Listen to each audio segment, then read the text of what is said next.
لسه راجعه من بره ويوم طويل جدا، فقلت اعمل معاكم الروتين بتاع بشرتي بتاع الفتره دي. لما بلاقي بشرتي اللي هو تعبانه ومرهقه وابتدى يطلع لي حبوب كده تحت الجلد، مش قادره يعني، عايزه اشيل الميك اب باي طريقه واغسل وشي. فخلينا نبدا الروتين مع بعض. هرجع شعري لورا ولم شعري كده ونبدا عشان نستعد نلبس البتاعات دي. دول على فكره يا جماعه موجودين على نون عادي جدا، يعني هتلاقوها في كل حته. المهم هنبدا بقى ايه، نشيل الميك اب عشان حاطه ميك اب كتير على وشي، ممكن الاضاءه ما تبينوش اصلا. هستخدم البتاع ده بتاع شي جلام، الميك اب ريموفر. المفروض ان هو ميه وزيت كده في بعض، فبرجهم وبعد كده بستخدم القطن بتاعي. كان هيقع. القطن بتاعي ده بتاع وايت، وهبدا اشيل الميك اب من على وشي. فهبدا كده اخد منه، مش بحب احط كتير قوي لان خدوا بالكم هو لما بيتحط منه كتير بيبتدي ان هو تحسوا ان عينيكوا كانها مزحلقه كده. او انا عن نفسي عيني مش بترتاح، والفتره دي عينيا معرفش ليه حساسه كده وحاسه انها وجعاني، فبحط قطرات مرطبه هبقى اوريها لكم. بصوا هو بيشيل كويس، بس حاسه ان هو مش احلى ميك اب ريموفر انا جربته. يعني بصراحه بحب مايسلر ووتر بتاعت كليو اكتر، واللي بستخدمها بقالي سنين. ده برغم ان انا حاطه ميك اب كتير عن العادي، لاني برضو مش حاطه ميك اب كتير قوي، وبحس ان انا بعمل مجهود عشان اشيل. لما باجي بقى اشيل ميك اب العين توريكم كده بشيل كويس، بس انا مش بيضايق في العين، بس انا مش برتاح له اكتر حاجه بصراحه. بحس ان هو مزيت قوي على عيني كده، بس يعني تمام، اهم حاجه ان هو شايل. فدلوقتي بقى هنروح لخطوه الغسول. عايزه اوريكم بس الاول الاثار اللي بتبقى بواقي كده عند العين منه، عشان تبقوا عارفين هو بيشيل قد ايه. لازم نقعد ندعك شويه. بعد كده بحب ابدا بغسل اسناني عشان خاطر شكل البطاريه خلاص اوكي. هغسل سناني عشان خاطر اي حاجه هتتبقى على البق كده امسحها للغسول. فبحب اعمل خطوه غسل السنان قبل الغسول. هغسل سناني واجيلكم. بعد كده بليت وشي بشويه ميه، وهستخدم الغسول بتاع شاين اند وايت من سو ساندي، لانه اكتر غسول جنتل بستخدمه الفتره دي، وانا يعني مياله ليه شويه. فهبدا ان انا ادلك كده بشرتي بيه. كمان عند عيني عادي، هو الغسول جنتل قوي مش بيأذي العين خالص. وبفضل ادلك بشرتي بيه لمده 60 ثانيه، وبعد كده بخلي بشرتي تشرب الغسول شويه، الفوم بتاعه يعني.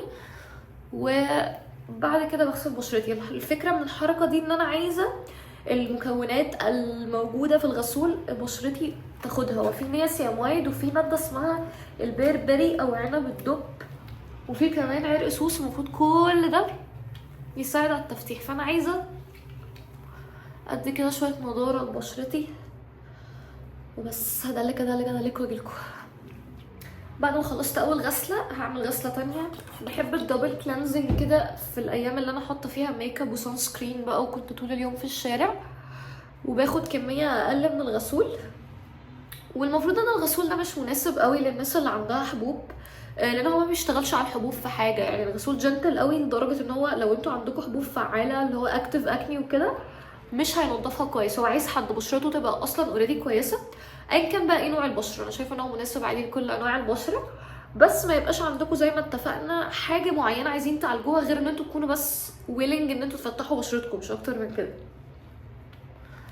بس كده، وهغسل وشي واجيلكم. نشفت وشي واستخدمت القطره دي اسمها سولو فريش عشان عينيا جافه قوي الفتره دي، واللي هو حاساها حساسه حبتين. فبعد ما بحطها بشيل الزيادات كده بالمنديل، وببدا بقى اكمل بقيه روتين بشرتي.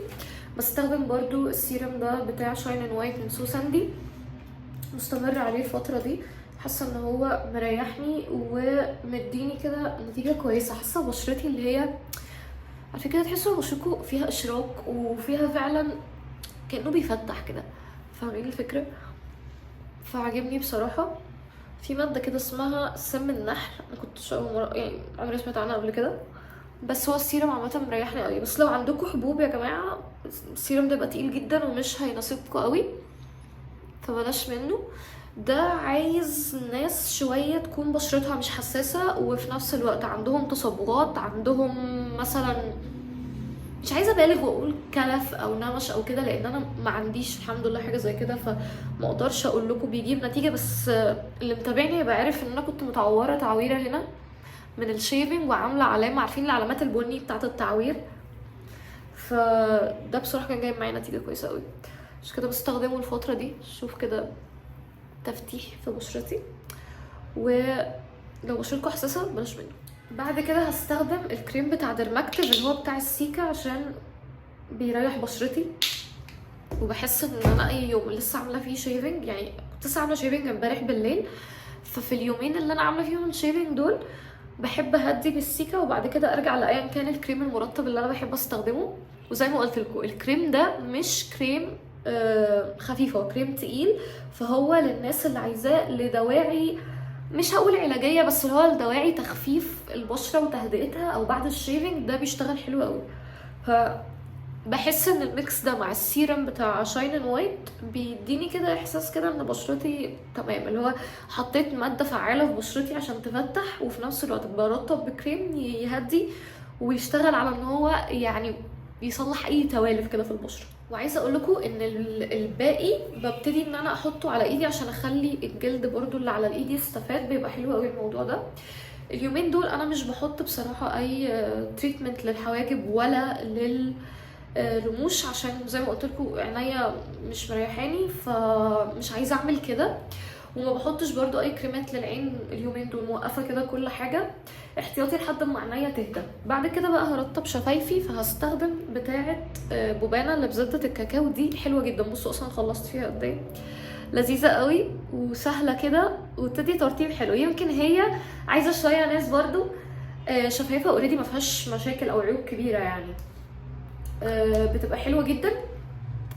لو شفايفك فيها مشاكل ممكن تستخدميها، بس طولي بالك حبتين 3 4، ولو حطيتيها قبل النوم هتصحي تحسي ان شفايفك شربتها كلها، which is ان هو حاجه مش وحشه ومش حلوه في نفس الوقت، بس هو عايز حد اوريدي بيهتم بشفايفه. بحب استخدمها كمان قبل ما احط الليبستكس والحاجات دي، بتظبط الدنيا. يعني بغض النظر عن الخرم اللي في المنديل، انتوا شايفين يا جماعه النقطه البقعه دي، ده بيبقى بواقي الفاونديشن اللي في النضاره، فدايما نضفوا نضارتكو، لان هي بتبقى مبهدله، بيبقى بصوا الفاونديشن متجمع في الحتت دي كده، فخدوا بالكم من الموضوع ده. وتغسلوا دايما يعني حطوا بصوا كده في الميه، وبعد كده ابداوا اعملوها بالمنديل وبعدين البسوها. لو ما عملتوش كده انتوا حرفيا هتلاقوا كميه بكتيريا بتلزق كده عند الحته بتاعه المناخير دي بشعه، وبعد كده يطلع لكم حبوب مش تبقوا عارفين الحبوب دي اصلا هي جت منين. بس كده ده كان الفيديو بتاع النهارده، يا رب يكون الفيديو عجبكم، واشوفكم الفيديو اللي جاي.